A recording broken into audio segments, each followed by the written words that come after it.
Welcome to the Orthogonal Bet, where we explore the weird and wonderful ideas that shape our world. It's a cabinet of curiosities for the ears and the mind. I'm your host, Samuel Arbesman, complexity scientist, author, and scientist in residence at Lux Capital. In this episode, I speak with Adrian Tchaikovsky, the celebrated novelist of numerous science fiction and fantasy books, from his Children of Time series, Final Architect series, and The Doors of Eden. Among many other topics, Adrian's novels often include a kind of exploration of evolutionary history that combines asking what-if questions with spooling out the space of possible directions that biology can take, with implications for Earth and for aliens. This is seen particularly clearly in The Doors of Eden, which examines other potential paths for evolution and intelligence on Earth. I was interested in speaking with Adrian to learn about how he thinks about evolution, how he builds the worlds of his stories, and even how he thinks about the far future of human civilization.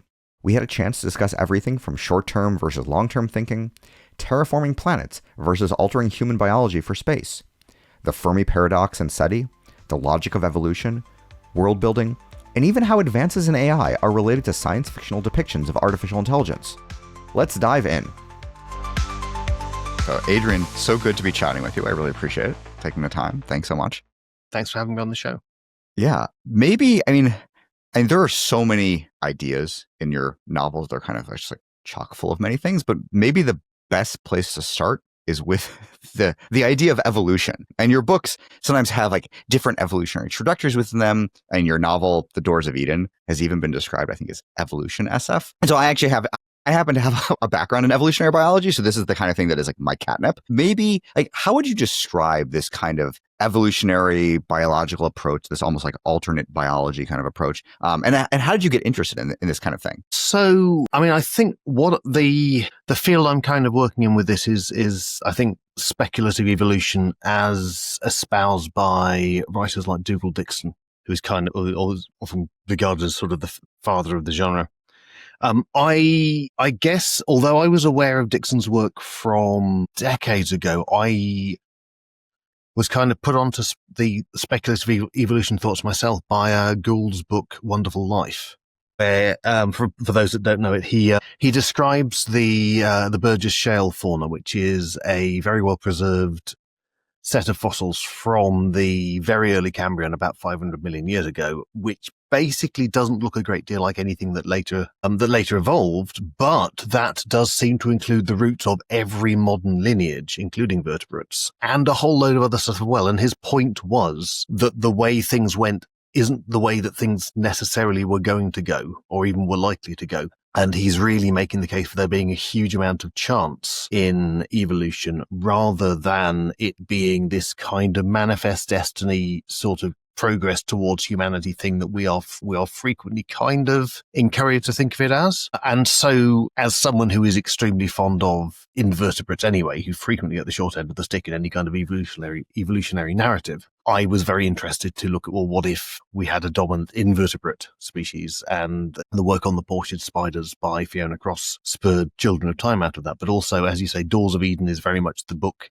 that I go completely mad for this stuff. And it has at least a dozen separate potential evolutionary pathways through Earth's history that end with entirely different species as a dominant sapient species in the planet, some of which do better than us and some of which do worse than us, and all of which stand as kind of an interesting contrast, hopefully, to the way we do it. And of course, at the same time, there is also a plot going on with characters where these various evolutionary timelines start to bleed into our world, and we start getting things from other evolutions. No, I love this. Well, and yeah, when you mentioned like Stephen Jay Gould, and his whole thing is like rerunning the tape of life. Of like, okay, if you reran it, is everything kind of overdetermined, or are things like, is there a lot of chance, and kind of can you have lots of different paths?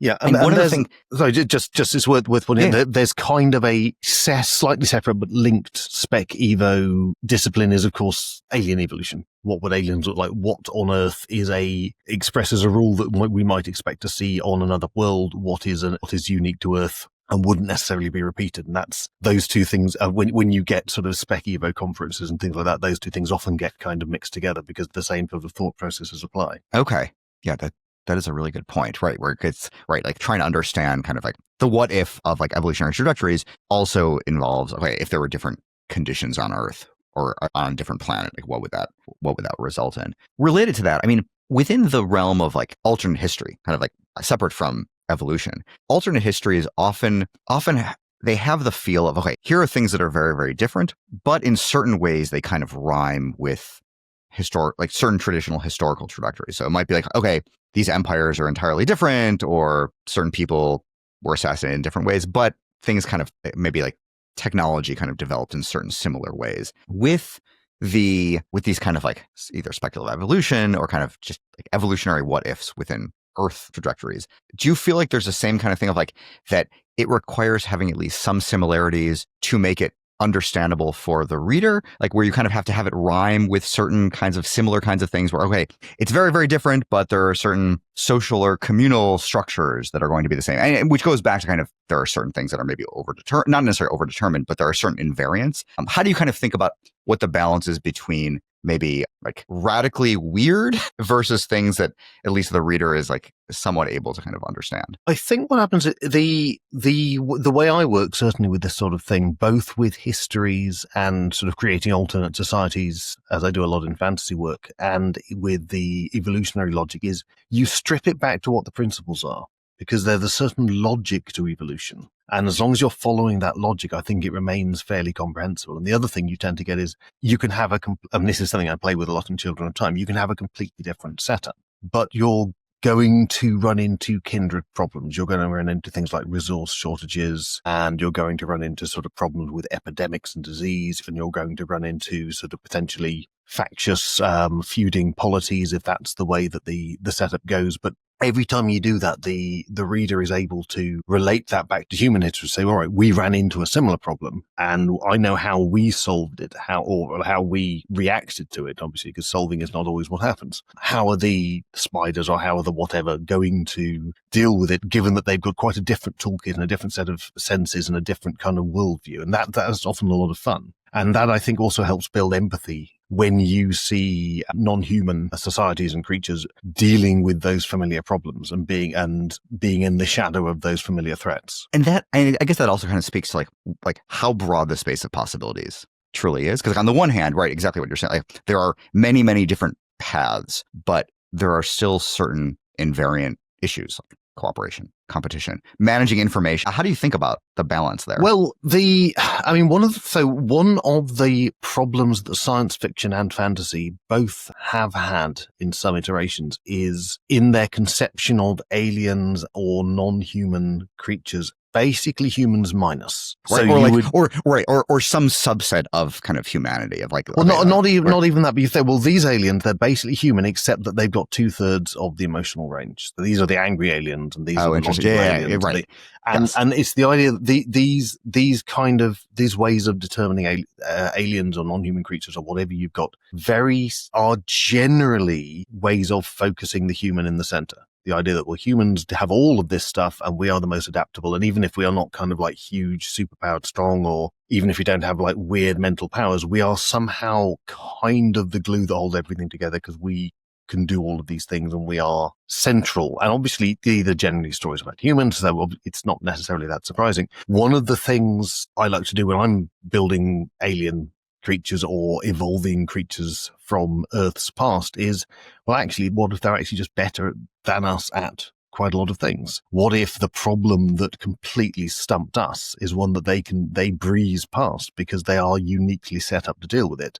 And then potentially there are other problems that we don't have a huge problem with that they get absolutely stymied by because of their particular setup. And it's that I think is a lot of the interest in exploring that kind of space, is the idea that actually maybe the human solution for any of these things is not necessarily the best way forward. Maybe indomitable human spirit isn't the galaxy's trump card, that kind of thing. Right. I feel like there's both the good aspect of it. Okay, it makes humans feel great about certain of our features, but at the same time, right, there's evolution, and going back to evolution, it's a set of trade-offs and kind of like optimizing under certain conditions. And so therefore we are going to be very good at certain things and not good at many, many other things. And alien species or other kinds of species, like alternate paths, they will have a different sort of solution to those trade-offs. I mean, are there, without kind of, in terms of like science fiction, like having like, I don't know, godlike aliens kind of things, do you think there's something to be said for creating aliens though that are basically just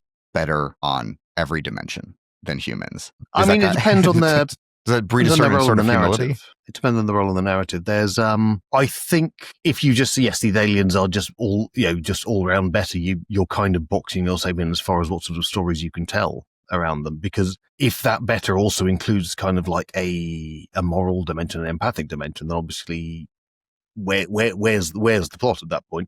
You kind of get the minds from Banks's culture novels at that point. Right. Who are, they're not alien. They are, in this case, they're AIs that have kind of evolved out of AIs that humans built, but are basically genuinely superhuman in pretty much everything they can do. And you find in the culture novels that the culture stories tend to take place around the edges of the culture where the minds don't really interfere. Because in the core of the culture, it's very everything's clean and boring and nice and happy. Yeah. Right. It's kind of, it's very... Which precludes story drama, because it kind of precludes peril. I think what's almost more interesting is the idea where you have aliens that don't do human stuff that we kind of feel is necessary, but or still turn out to still be able to beat us. For example, the creatures in Peter Watts's Blind Sight, which is an absolute just sort of classic of alien imagining, where we have an extremely competent and powerful sort of alien culture / creature that we encounter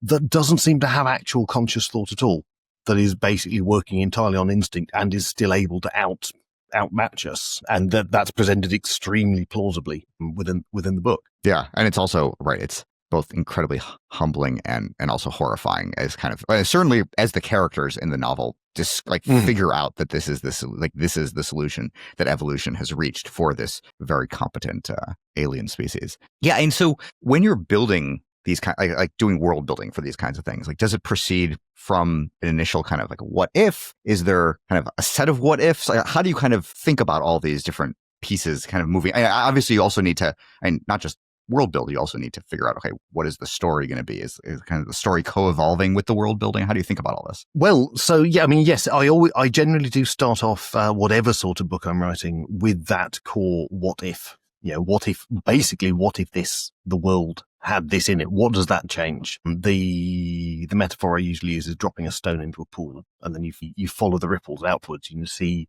this progressive sequence of this changes, and that changes, and then that changes, and that builds the world in a very organic way. And with me specifically, the plots and the characters and so forth generally come out of that world building. So it's not usually a separate thing that I then have to work on once I've got the world. The world will suggest to me, well, where are the kind of the areas of friction that are going to generate the story, and who are the interesting characters who are going to showcase the things about the world that I want to sort of demonstrate to the readers. So for me, it absolutely all is, it's world first, and also the world is very much the seed of everything, which from a writing point of view is useful because it means if I've done my work properly, everything I'm putting down kind of fits with everything else because it's all coming from that same sort of font of inspiration. And so, and how rich is kind of the world building in the early stages of this kind of thing? Because I feel like there are some writers they're making maps, they're making like capsule histories of the world or some interstellar society or whatever it is, and then other ones are kind of, they have hints of that, but it's not as kind of rich under the hood, at least from the beginning. So what I create at the start is usually more than will find its way into the book, and there will still be details that will be fleshed out as the book goes on. But I feel the need as a writer to have this very solid foundation that I'm working on. I feel like I need to believe in the world as a living place that is not purely there just to serve one particular story or to serve as the backdrop for one character's kind of hero's journey or anything like that. The world needs to feel like it's alive. There will need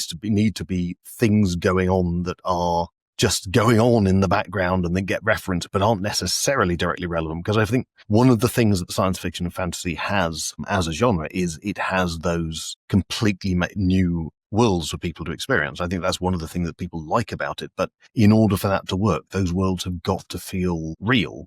And you can do that. I mean, obviously, all writers have different processes. You can basically come to the same sort of outward show if you do all of this enormous detail as if you were creating it for a role-playing game, which is certainly where my own kind of world building started, which tends to lead you to do fairly thorough things because you don't know where the players are going to go. Or you can basically just sort of put up frontages and it's much more that suggest it's like a Potemkin village sort of world building kind exactly of thing. That. Yeah. And yes, I mean, weird enough, that was so John. I was on a panel with John Scalzi a couple of weeks ago, and that was exactly the metaphor he was using. Really? Okay. And yes, and as long as you do your job, all of these things look just as good to the reader. But for me, I need purely for the creative process of writing the book, I need to feel that I've got this detailed world so that I know where all the people are coming from, what they think of each other, what they believe, what they eat, what they wear. Ideally, all of these details really help, I think, give that world a texture, I think, or sort of a living texture. There's certain readers, I mean, not only love having that texture, but kind of like love seeing it very explicitly. So, for example, I mean, and maybe I'm in the minority, but like I'm a fan of like a really good info dump, like in a novel, where it's just like, okay, like huge amounts of stuff. Like when well done, it's delightful. Not all readers are fans of that kind of thing. Like, is there a need for almost just having more like info dumpy kind of novels where it's just more of that kind of like almost like source book kind of material? Or is it the kind of thing where that's I am very much in the minority? I mean, it's certainly something I do. My editors take us, I these days have to prune it back on my kind of editing part, and my editors will take more out. But I think just a straight up piece of exposition is sometimes the most efficient tool in your toolkit to get something over.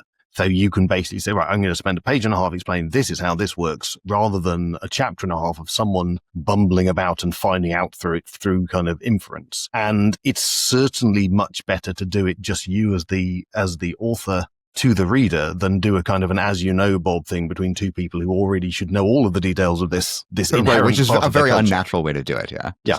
Okay. Well, that's fair. And related to kind of and you mentioned, and earlier you said like science fiction and fantasy, and you kind of referred to it singularly as a single genre. And like many people kind of view them as different kinds of things. One, I'd love to hear kind of your thoughts on how you would distinguish them, if they're even distinguishable. And then also, are there differences in the info dumps for those different kind of subgenres or genres? Yes. So, I mean, for me, the science fiction fantasy thing is kind of a continuum. And you have two poles. You have one pole, which is the very, very hard sci-fi, where you are absolutely not going to stray from understood sort of physics, biology, whatever science it is that's relevant. And at the other end, you have a full-on pure secondary world fantasy, which has no connection to the real world, and where you set the rules entirely, and then basically you need to play within the rules that you set. And it becomes there's actually an evolutionary term called left wall. And this is the further you go towards that hard science fiction thing, the more of a left wall you're setting up. And the point of the left wall is it's setting up a barrier where beyond which your kind of creation can't go. Mm-hmm. And that in a hard sci-fi book, that barrier is, well, this is how the science works to the best of our knowledge. If you are writing a historical book, your left wall is, well, this is what we know about this period. And therefore you've got to stick to that in order to be faithful to the historical setting. And there are various other sort of less visible left walls. So if you are writing, let's say, a police procedural, that form carries with it a certain set of expectations from the readers, which kind of become your left wall. But certainly history or science, I think, are the two most obvious ones where it's that obvious, that visible, and where you can kind of adjust to it most easily ahead of time because you do your research on the period, on the science or whatever.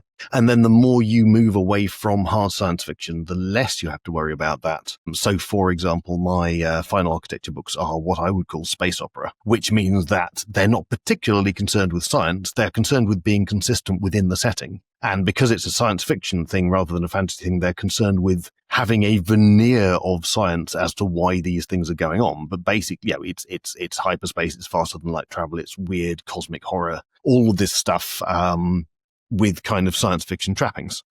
And then going beyond that to, if I'm writing full on fantasy, obviously none of that particularly matters unless I specifically want it to.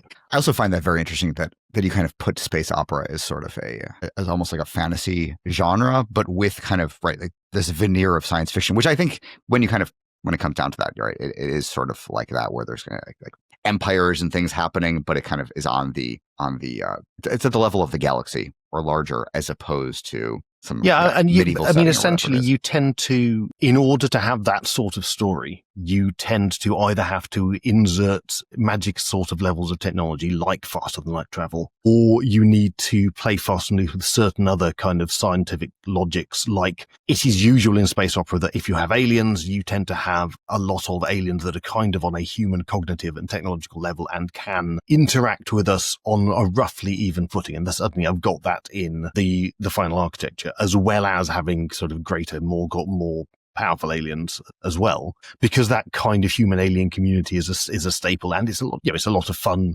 to write about or to read. And obviously, if I'm doing a hard science fiction book about alien life, you end up with something like Alien Clay, where the alien stuff is very, very alien indeed, because anything that has evolved on an alien world is by default going to be less human than the least human thing you can think of that's evolved on Earth. Yeah, and this actually, I was with my son at the zoo yesterday, and in addition to just seeing all these animals, they happened to have these. There was a display, I think, for some festival, and it had a whole bunch of mythological creatures, and we were noticing how all these mythological creatures are basically just like taking like Earth creatures and just kind of mashing them up and like taking 2 or 3 and kind of combining them. And it required, right, and exactly what you're saying, like these alien creatures, they're not going to be a griffin or a chimera or whatever. Like, they're going to be incredibly alien. And so what is there almost like exercises to help kind of stretch your imagination for this kind of thing? Is it like basically kind of using a first principle sort of approach for evolution? Like, how do you kind of think about this speculative evolution? Yeah, so it comes back to that idea of just, well, what are the things that will carry over? What is the logic that would still be in operation? So obviously, if you have any kind of alien species that has a sort of a generational aspect to it, you need the ability to reproduce itself, and you need the desire to survive so that you get to reproduce it. So all of that kind of evolutionary logic works within, or it's almost like within a certain radius of Earth-like life. And then if you go beyond that radius, you can end up with something like, say, Solaris, where it's a sentient planet, and it isn't a lot of what we would think of as evolutionary logic needn't in any way apply to that. Or if you have creatures that don't need offspring, that basically just go on forever, that would also change a great deal of things. So, but if you start off with the Earth logic and just see, well, how far am I going from that, and what are the parameters I'm working with where these things wouldn't apply? There's a very, very good book by Ian Stewart and Jack Cohen called Evolving the Alien, or alternatively also out under the title What Would an Extraterrestrial Look Like?, which is an extremely good kind of set of thought experiments about what would we expect. And they look at Earth evolution, and they look at what has evolved multiple times on Earth, for example, and what has only evolved once. So, for example, wings have evolved about 4 different times. So flight looks like it might, well, if you've got a world where flight is in any way possible, probably you'll have something that flies. Eyes have evolved at least 12 different times. And therefore, if you've got light, then probably you're going to have eyes. But then, of course, what you do as a science fiction writer, if you want to play aliens, is just, all right, I'm going to have a world which is very non-Earth-like. So I've got a book coming out next year called Shroud, which has a world which has a very dense, high-pressure atmosphere, which is also very murky. So there is zero light on the surface. Obviously, nothing has evolved eyes there, but more than that, what they have evolved is the ability to generate electromagnetic signal. So everything on this world senses and communicates by various sort of electromagnetic bursts, which means that if you crash on this planet, you cannot signal your ship to let them know you are still alive, which is what happens in the book. Interesting. Okay. That's fascinating. And this also reminds me a little bit of so there's a scientific field, artificial life. And so one of the definitions back from late 80s, early 90s was the idea of like life as it could be. And I think that's exactly what you're saying. Of, okay, let's actually figure out, okay, here are the rules, here's the algorithm of evolution. And then based on that, let's kind of explore that space. It also reminds me, especially in like the earlier days of SETI, when people were trying to figure out, okay, how would we search for like signals from an extraterrestrial intelligence? They had to kind of say, okay, what are the invariants? Like, and this was also when I guess searching required more costs. And so they would have to say, okay, let's try to figure out, okay, what specific radio frequencies would be more likely for some alien intelligence that we know nothing about and we can't even imagine, like what would be, like how would we kind of like find some sort of Schelling point or whatever. And so, I feel like these thought experiments are really interesting to kind of say, okay, how would we like relax certain constraints and then figure out kind of what and it's fascinating. I mean, even now with like exoplanet searching, we are looking for planets in the Goldilocks zone, let's say, because, all right, that's where Earth is. That is a place where you're naturally going to get liquid water. Except that we know within our own solar system, there are plenty of places where there is liquid water that are not in the Goldilocks zone. There are moons of the gas giant and things like that, where we believe from all evidence that there is subsurface ocean of liquid water. And these are actually very good places that we might even find life, non-Earth life within our solar system. This is the reason that one of the answers to the Fermi Paradox is literally that the alien life is sufficiently alien that we don't know what we're looking for. And the other fascinating way that the kind of the SETI, the search for radio waves thing, has dated is, of course, we as a planet are no longer producing the volume of radio waves we used to because of the different ways we are conveying signal.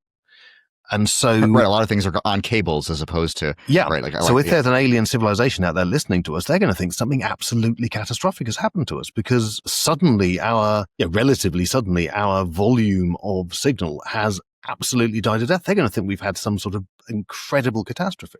That's interesting. And then related to that also, I mean, one of the kind of the SETI techniques that people have talked a lot about more recently is this idea of like technosignatures, kind of saying, okay, agnostic as to what form aliens are going to take, presumably at some high level of technological achievement, they're going to be building certain things or communicating with lasers or traveling with or whatever it is. And so there's going to be some way of detecting these kinds of things. And you've thought a lot about kind of these like long-term futures of various like society. Like, do you think the technosignature stuff is, I mean, it's certainly provocative and thought-provoking. Do you feel like that is also kind of a wrong direction, kind of given what you're saying in terms of like the Fermi paradox? Like it's just everything is just too alien. We're just not going to be able to really know it when we see it. Well, this is the difficult thing because obviously we have one data point as far as a civilization goes, and that's us. So it's natural to assume that a lot of the things that we have done and a lot of the way that we do things are going to be universal, and they may well not be. There may well be different ways of doing things that we have no concept of,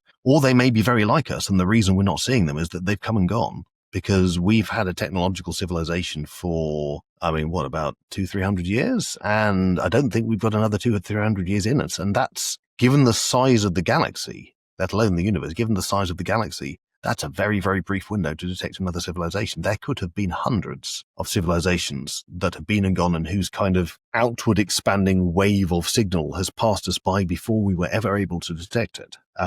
So in a way, I kind of hope that they are less like us out there than they are more like us, because if they are more like us, they're probably dead. Yeah, I was going to ask you about your kind of personal view of the far future, and I think I just got it. It's very weird that one of the common comments that you hear between science fiction writers these days is, I've written this book where it's in space and it's dreadful and everything's horrible and everyone's being exploited and living conditions are horrible. And it's an enormously optimistic book because we're in space. We actually got to space. I genuinely believe we can get out of the spiral we're in as far as what we're doing to the planet. I genuinely believe that some fairly serious upheavals are going to happen and a lot of status quo is going to have to be broken, because at the moment we're in this mad situation where everything is being driven by people who are motivated almost entirely by a love of money, and they will drive us in order for a short-term money gain to the point where money is literally worth nothing. So, on that despairing note, sorry. No, but I understand what you're saying. I mean, and so is there a way of, from your perspective, I mean, obviously there's kind of like this like short-term, long-term dichotomy in terms of how we think about the world and how, I guess, if you have a longer-term approach, you're going to be maybe more altruistic or kind of thinking about things on a larger scale. Do you think there are ways of kind of getting us out of this short-termism back to kind of a longer-term kind of time horizon? Or is this just the inherent human nature kind of thing? I mean, I don't think it's inherent human nature, because for a large amount of human history, we've been much more long-term thinkers. I mean, just purely looking at Western Europe, people built cathedrals that took many generations to put up. You would work on a cathedral all your life. You came after they'd started building it, and it isn't finished after you've gone. And that is long-term thinking. We are entirely capable of long-term thinking, but at the moment, the dominant sort of societal paradigm is it's incredibly incredibly sort of short-term profiteering, where the golden goose is basically being served on every boardroom table, even in very small things like, the entertainment industry would rather have a tax write-off than release a successful publicly film. release a movie. Yeah. And if we're running that kind of short-term, that kind of extreme of short-term thinking, even where people have all of the answers in front of them, if people would rather make those choices, it does rather make you despair about actually long-term multi-generational projects like saving the planet.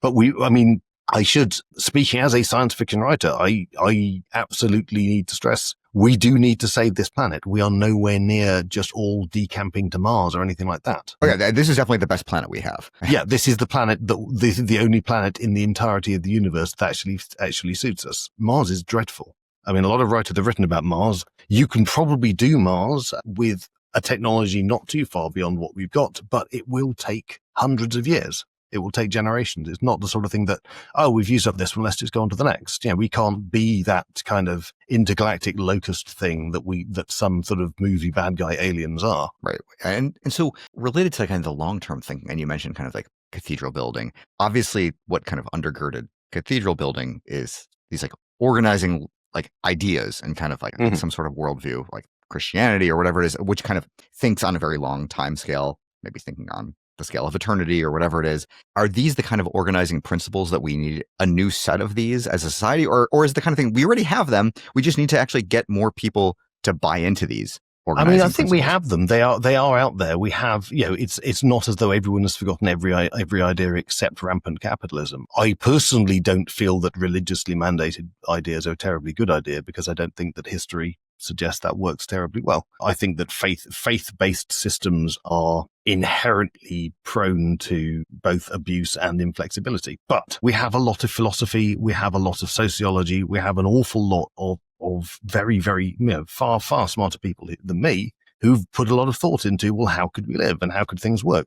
Those ideas are all out there. We just need to sort of flip the script on how we're doing things now. I mean, we're doing things now. What we've got now is a system that benefits a very, very small number of people and will benefit them for a relatively short period of time. But because the benefit to them is very large, and because human nature is unfortunately that people who are doing well tend to believe it is because they are basically blessed rather than lucky, that system has proved remarkably self-sustaining. Going back to Mars and like other, just kind of like switching to another planet, what are your thoughts on just like the feasibility or technological approach of like terraforming and things like that? And obviously in the short and medium and long term, like we need to take care of our own planet and do this kind of thing. But in terms of either storytelling or kind of just how to think about humanity very, very long term, are these the kind of things that should be in our, like, I don't know, civilizational toolkit, or is it the kind of thing where we just need to take better care of our own solar system? I mean, there are various ways that terraforming is very attractive, and if you have a considerably better technology than us, you can do a lot of stuff with terraforming. We would need to massively level up, I suspect, our biotech. I think the biological side of terraforming is greatly underappreciated, but by kind of stage managing. I mean, what book I'm working on at the moment has a sort of almost like an algorithmically controlled microbial sort of evolution to get you the planet you want, that you kind of just bootstraps itself into more and more complex ecologies. I think those things are entirely possible. I also think that we could end up, for example, adapting ourselves to living in space, because frankly, there's a lot of that. It's wherever you happen to go. You wouldn't dimension to terraforming, which is seldom explored, which is that, do we necessarily have the right to turn everything into a carbon copy of Earth in the same way that every UK city centre has all the same shops wherever you go?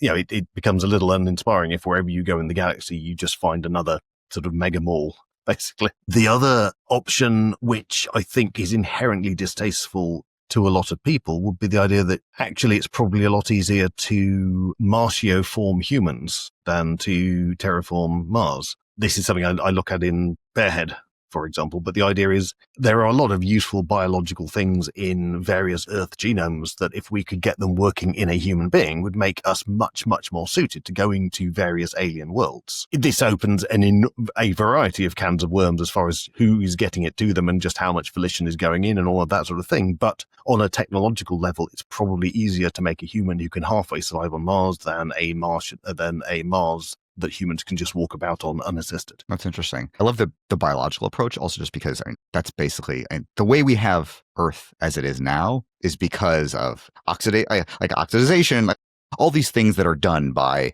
previous generations of biological creatures. The making humans more easily able to live in these other environments is also interesting. So related to the moral question of whether or not we should just be terraforming willy-nilly, do you feel it should be somewhere in between where there can be some nice Earth-like planets, but then most of it should be we're kind of just living in space?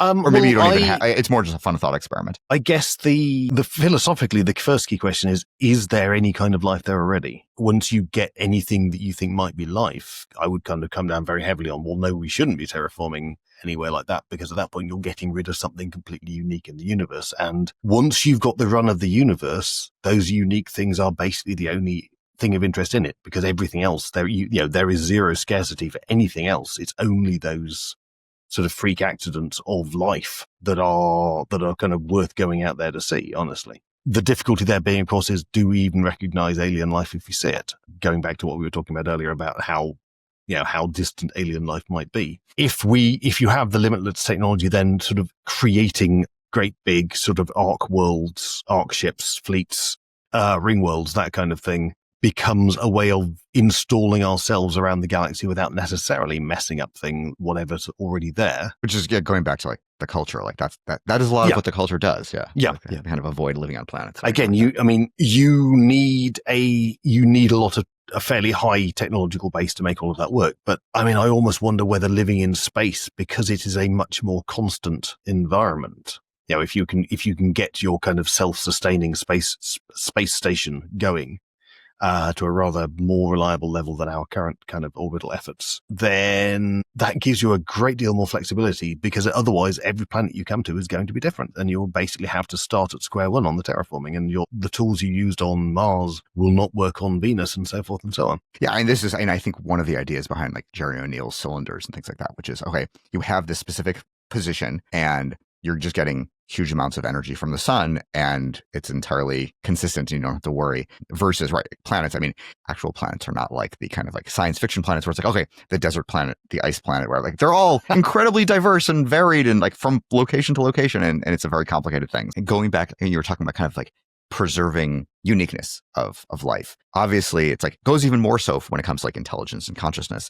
I was wondering, and we talked a little bit before about like blind sight and kind of like intelligence without consciousness. And when I think about that, I think a lot about kind of the current crop of like large language models and AI, and they're kind of like very provocative in thinking about that. And of course, he came up with these things well in advance of our current AI crop. Given the current space and like advances in generative AI and large language models and things, has that changed a little bit in terms of how you think about the space of potential intelligence or consciousness, or has it given you ideas for how to think about like certain kind of storytelling ideas or world building? Or is it the kind of thing where science fiction as a genre has basically not like came up with everything before, but this is still very much a small subset of what is out there? I think, I mean, the problem you have with a lot of this is that it's generative models. It's sort of an algorithmic prediction routine that, because of its enormous computational power, has great big data set and can turn out things that look like they are intelligent responses. But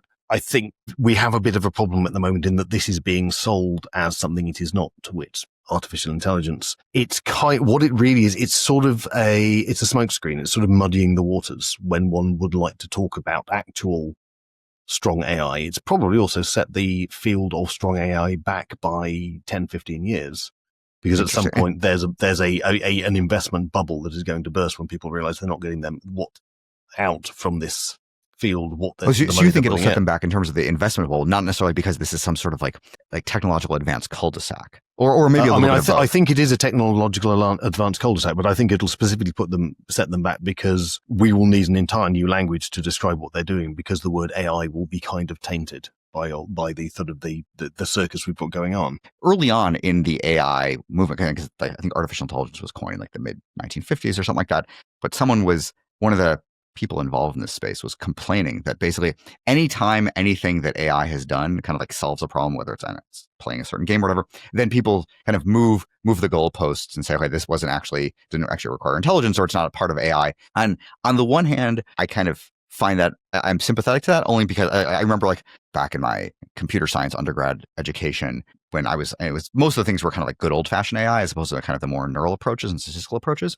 When I learned how these systems did what they did, I was almost like disabused of the notion that there was any sort of intelligence under the hood. On the other hand, though, they're still able to do sophisticated things. And so is that kind of a similar kind of like moving of the goalpost kind of thing? Like we're here where it is very much this kind of pattern recognition, very sophisticated, powerful technique, but because it's not manipulating concepts or doing the kinds of things that we associate with intelligence or consciousness, that it's not really that. Is that your view? So I think the problem is one of the other things that earlier AI researchers have been saying is basically we have massively underestimated how complicated it is to make something that thinks. So all of the various sort of models and attempts and so forth that have never really come anywhere near. You do get some interesting problem-solving algorithms that can find solutions that humans wouldn't have thought of, which I've always felt is one of the more interesting areas that we have had some success in, because if you get a sufficiently sophisticated system, we are kind of direly in need of solutions to problems that humans haven't thought of. But the problem, I think, with the current generative models is a bunch of people looked at how hard it was proving to be and kind of said, well, let's not, and say that we did. And so you get these algorithms, these facilities, which have this human-facing part that is very good at couching things in a human-like term. And we are extremely prone. We are pre-hacked to respond to things that pretend to be human. I mean, Eliza, from decades ago is a perfect example of that. But there is actually, like you say, under the hood, there isn't actually anything going on that really equates with thought. It's not this emergent thinking thing that people seem to believe it is. It is merely that it's got a very, very good output sort of interface. I mean, so you think if it were not outputting all of its content in text, which we are prone to think of in terms of, okay, like text and language is kind of like part of how we think. And so if it didn't have that, we would not necessarily, which is why, interestingly enough,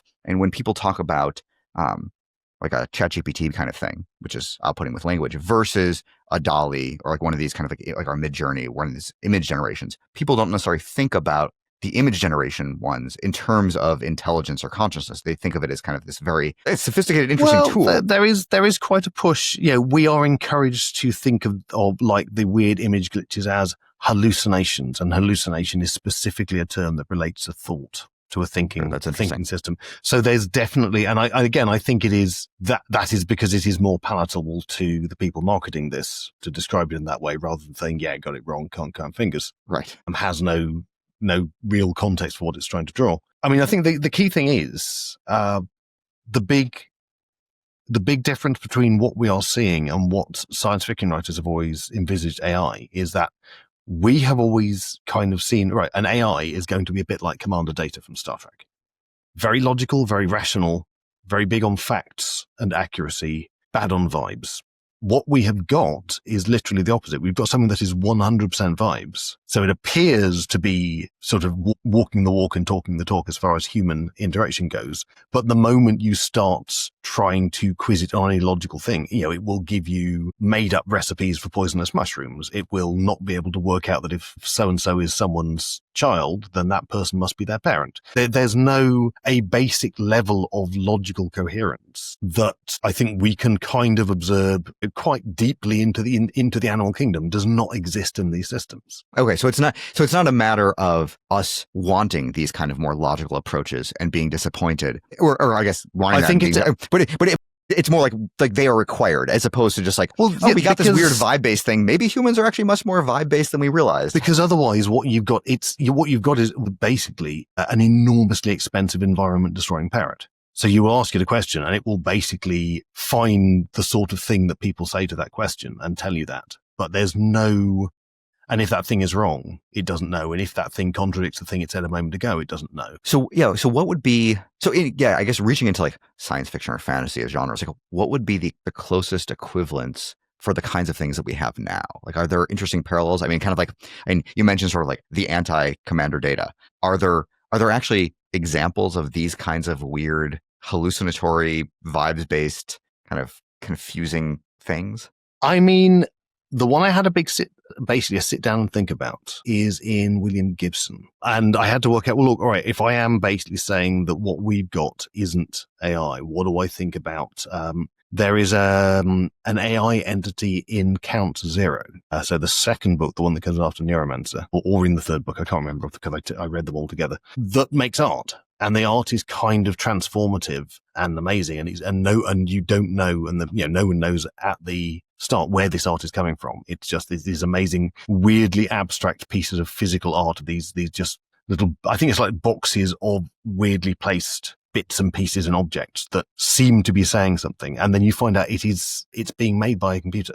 But in that case, I mean, you know a fair amount about the backstory of that computer and how it got there, and that there was a genuine kind of AI, sort of superhuman AI involved. And this is the weird kind of almost after effect of what happened when it achieved its sort of full on freedom and sentience. But also the art is described in a way that there is genuinely something that is speaking to like the human soul in this art, which is not, a thing you get with AI stuff. AI stuff is incredibly humdrum. Honestly, both the art and the text, it is a vast triumph of quantity over any kind of quality. And so it doesn't feel like that, but that's the only example I could think of in science fiction where you had this, and in that case, it's almost like, it's a bit more like the Solaris thing. It's this entity that has surpassed all kind of human understanding. Interesting. Although to push back, I wonder, in the same way you mentioned kind of like how we as humans are really good at kind of imputing intelligence and consciousness to these, like Eliza you mentioned, or kind of like some of these like chat programs.